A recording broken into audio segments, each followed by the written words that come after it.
Asalaamu calaykum kusoo dhawaada Daryeel Kitchen waa hoyga cunto macaan oo aad iyo aad u fudud maanta waxaan sameyneynaa tiramisu aan lagu dareynin wax ukun ah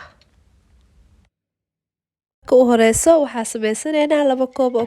kofiga nooca caadiga oo biyaha lagu daro biyaha kulul ayaa ku sameynay kadibna gees baa iska dhigaysaa kadib waxaan u baahanahay caanaha double cream ama whipping cream loo yaqaano measurementka iyo inta tirada ay tahay kulli waxaan ku qorayaa hoose descriptionka hoostiisa insha Allah waxaan ku dareynaa carfiso vanilla paste ama vanilla essence ayu nooc midkaa haysato kadibna waxaan ku dareynaa sokorta nooca budada ayaan jeclahay inaan ku daro laakiin haddii aadan haysan waxaa ku darsan kartaa sokorta caadiga mid waxaa jirta shiidan iyo midda caadiga oo shaaha aan ku darsano kadib intaas ayaan isku qaseynaa intaa markaa isku qastid adiga isku soo noqoneynaa insha Allah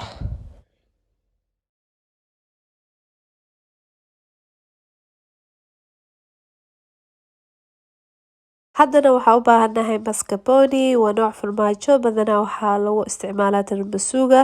waxaa sameynaysaa baaquliga ayaad ku shubanaysaa kadibna waxaa sameyneynaa waxaan ku dareynaa sokortii budada again haddii aadan haysan sokorta nooca haysta ayaa isticmaali kartaa intaan ayaa isku qaseynaa adiga ilaa iyo daqiiqad ilaa 2 daqiiqadood ilaa uu ka noqdo wax aad u jilicsan oo si fiican isku dhex galo insha Allah haddana waxaan ku darayaa vanilla paste ama vanillaha nooca haysta ayaa ku darsan kartaa ilaa qaado oo haafkeeda ah kadib inta ay isku qaseynaa waxaan rabaa inay si fiican isku dhex gasho haddana waxaan ku daray qolofka liinta cagaaran ayadana caraf bay siinaysaa iyo maaragtay cunto yar oo fresh ah intaas markaan ku darno way isku dhamaatay wax yar ayaa hal mar isdhexgelinaya kadibna waxaan sameyneynaa si tartiib ayaa mascarponegii noo qasnaa iyo kareemkii ayaan isdhexgelineynaa haddii aad rabto waxaa isticmaali kartaa mashiinka wax lagu qaso si uu kugu boobsiiyo processka laakiin haddii kaleetana waxaa ku sameysan kartaa sidaan hadda aan qaadada ku sameynayo insha Allah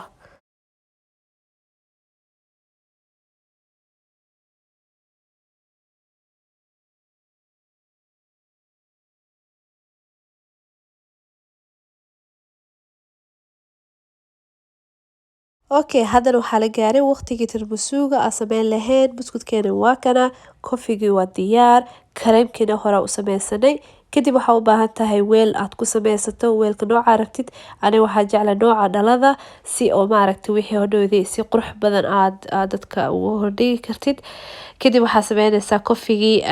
oo diyaarsan oo qaboobay hadda ayaa waxaa sameynaysaa buskudkii ayaa dhexgelinaysaa inuu un hal mar qoyla loo baahan yahay uma baahna inaad waqti badan ku haysid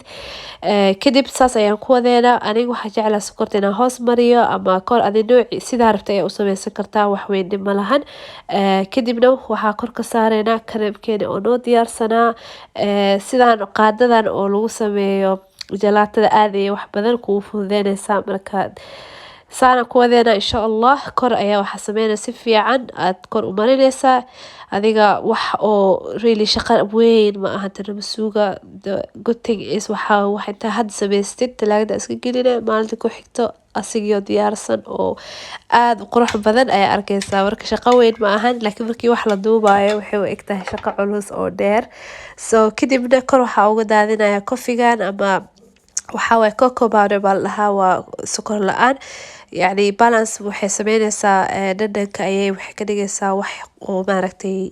macaankii iyo sokortii ayay dheelitiraysaa kadib saan ayaan ku wadeynaa haddana waxaa noo dhiman hal layer ama hal qeyb kaleeto kor laga saarayo qaybta kale kor ka saareynaa kadibna insha Allah waxaa arki doontaa tiramisugii oo diyaarsan oo talaagada ama fridge-ka hore loo gelinayo insha Allah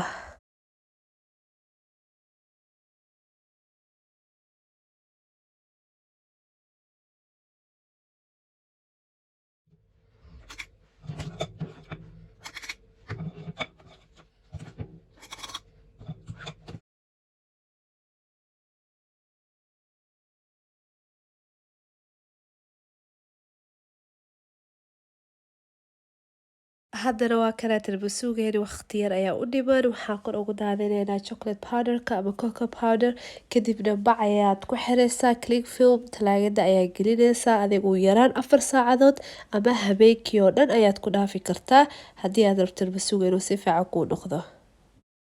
haddana tarbasuugeeni waa kana, waa maalintii ku xigtay shalay ayaa sameeyay, maantana waa kana. Wuxuu ku fiican yahay tarbasuuga maaragtay adoo waqti weyn kaama qaadanayo, talaagada ayuuna ku dhameysanaya inta kaleeto oo maaragtay dhadhanka sii macaynayso. So waa kana haddana waxaa sameynaynaa insha Allah, waa jaraynaa si aad u aragtaan dhexda iyo maaragtay siduu noqday insha Allah.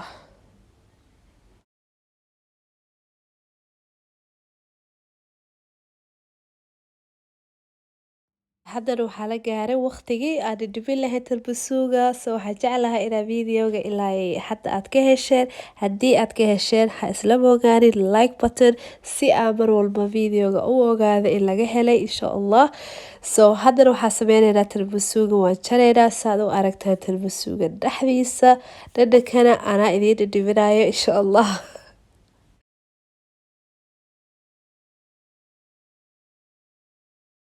aad ku cusub tahay Daryeel Kitchen, waxaan idin leeyahay thank you very much. Waad ku mahadsantihiin waqtigeena qiimaha badan aad gelisay videogan inaad daawatid. haddaad ka heshay like buttonka taabo. haddii aad ugu cusub tahayna please subscribe, notification buttonkana taabo saa oo la socotid mar walba markaa video soo gelino.